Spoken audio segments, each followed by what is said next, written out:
Olá pessoal, sou o professor Fernando Rocha e esse é o primeiro vídeo da Quinta Brigada, um canal que vai discutir os grandes conflitos da história. Hoje, no dia que eu estou gravando, 16 de junho de 2020, hoje é Bloomsday.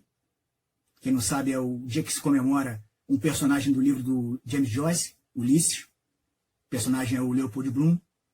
Quem nunca leu esse livro, recomendo fortemente, meu livro predileto de todos os tempos. E hoje, mais uma vez, também acordamos com um noticiário de política nacional, ou eu diria, de polícia nacional, bem quente. Com operação da PF, com apoiadores do Bolsonaro, e com o ministro da Educação, o Abraham Weintraub, mais uma vez também ocupando as manchetes aí com suas declarações, suas atitudes. A de hoje é porque ontem ele recebeu uma multa por estar participando de uma manifestação sem máscara, esse tipo de coisa. Cada dia desse cara é uma história, então ele nos inspirou a fazer esse primeiro episódio aqui. Ele, no dia 27 de maio, algumas semanas, ele postou um tweet falando sobre a Noite dos Cristais. E esse vai ser o nosso tema hoje de discussão. Foi em resposta a uma operação da Polícia Federal contra apoiadores do Bolsonaro que estavam cometendo atos antidemocráticos, atacando as instituições. E ele fez essa comparação tosca. Eu vou ler o tweet dele aqui para a gente analisar. Hoje foi o dia da infâmia, vergonha nacional, e será lembrado como a Noite dos Cristais brasileira. Profanaram nossos lares e estão nos sufocando. Sabe o que a grande imprensa oligarca / socialista dirá? Sieg Heil. Ou seja, ele está confundindo aí um monte de coisa, fazendo uma salada aí com vários termos, Noite dos Cristais. Aí botou o Sieg Heil, que é de grito dos nazistas, misturou com socialista, com oligarquia. Ou seja, cara que não sabe nem o que ele está falando. É um cara que pega aí, deve pegar os termos aí nos cursos do Olavo de Carvalho que ele faz.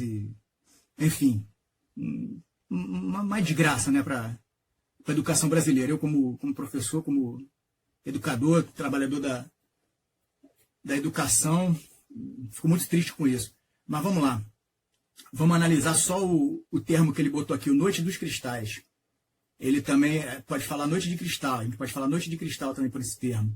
Os dois são usados normalmente nas traduções para o português do termo em alemão. Eu não sei como se pronuncia, Kristallnacht, eu acho que não sei como é que se pronuncia.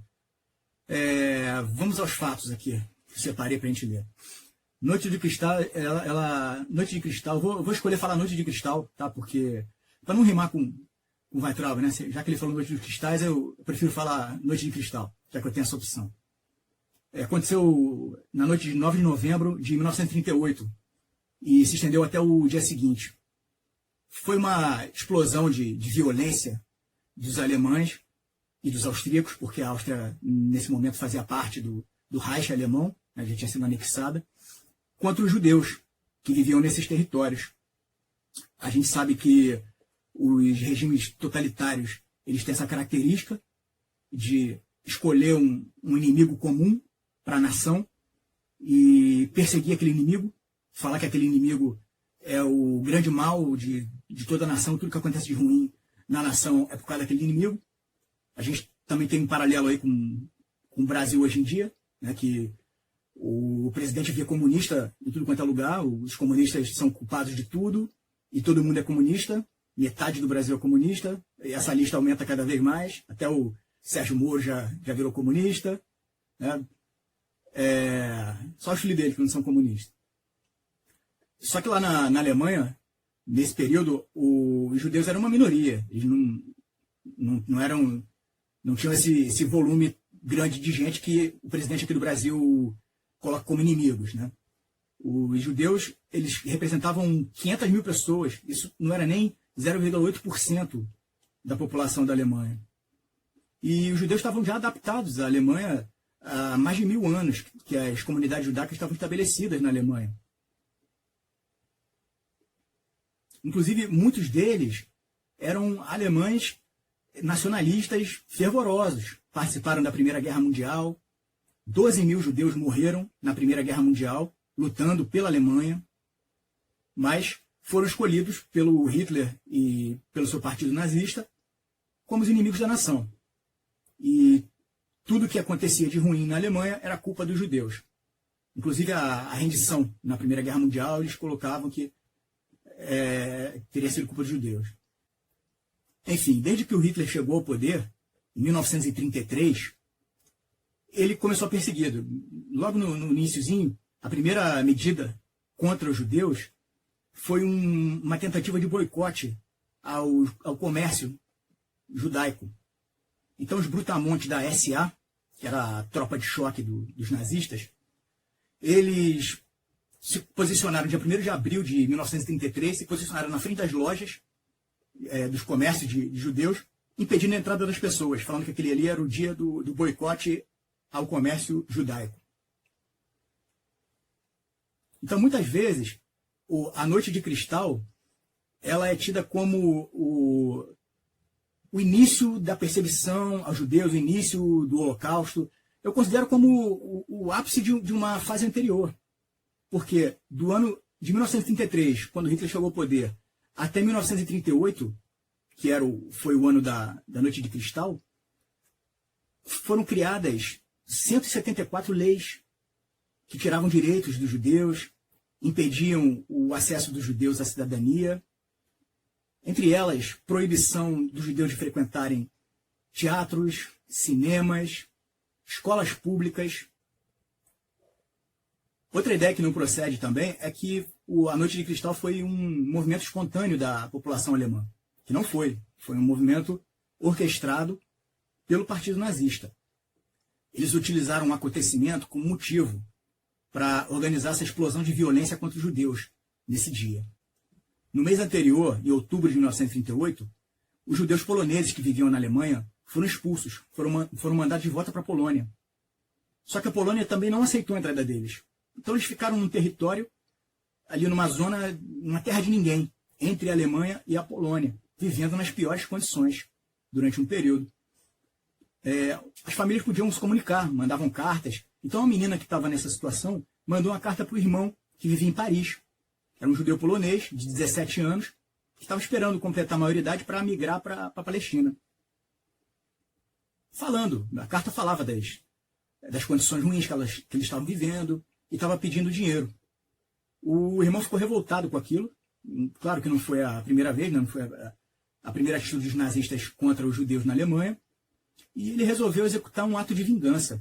Ele entrou numa missão diplomática alemã e fez um atentado a tiros contra um diplomata alemão lá dentro. 2 dias depois, isso foi no dia 7 de novembro. Dia 9 de novembro, esse diplomata morreu. E aí estourou a Noite dos Cristais. Foram ordens dos membros do Partido Nazista para iniciarem essa explosão de violência contra estabelecimentos de judeus, e parte da população apoiou, foi junto. Outra grande parte não apoiou. Muitos alemães eram contra esse tipo de coisa.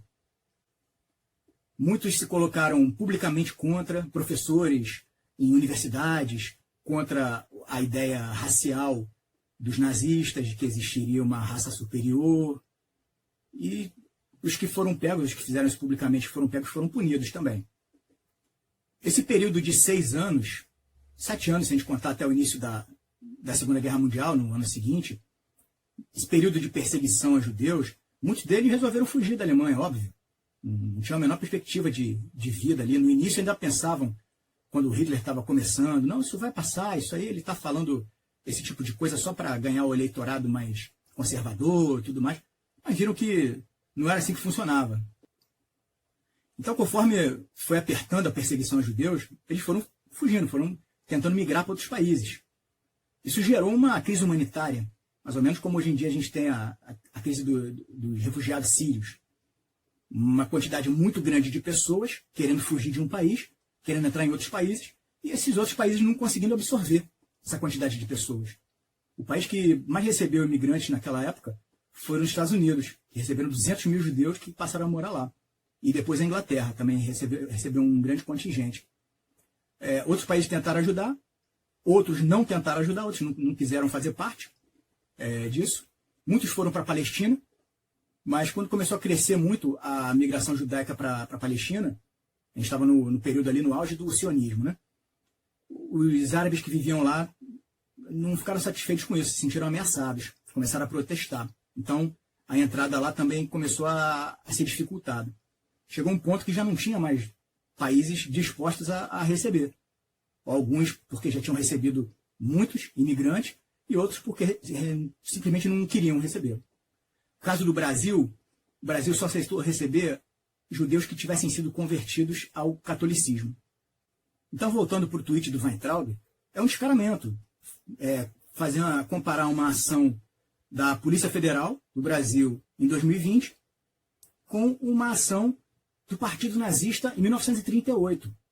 Não tem como você comparar essas duas coisas. É uma má-fé você fazer isso.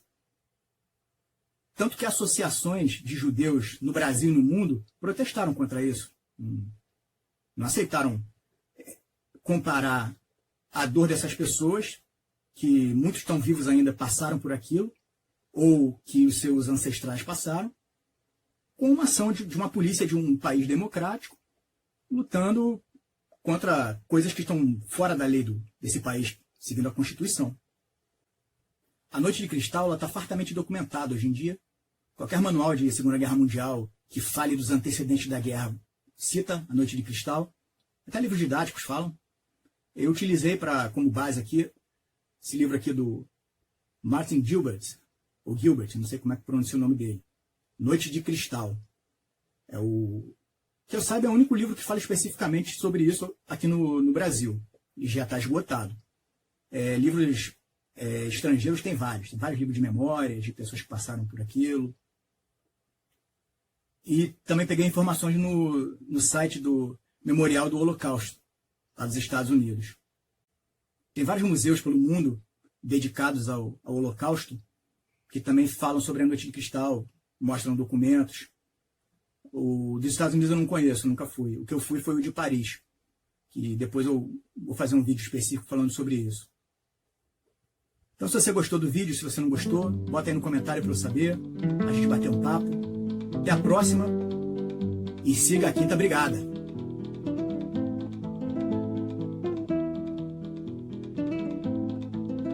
Viva la Quinta Brigada, rumba la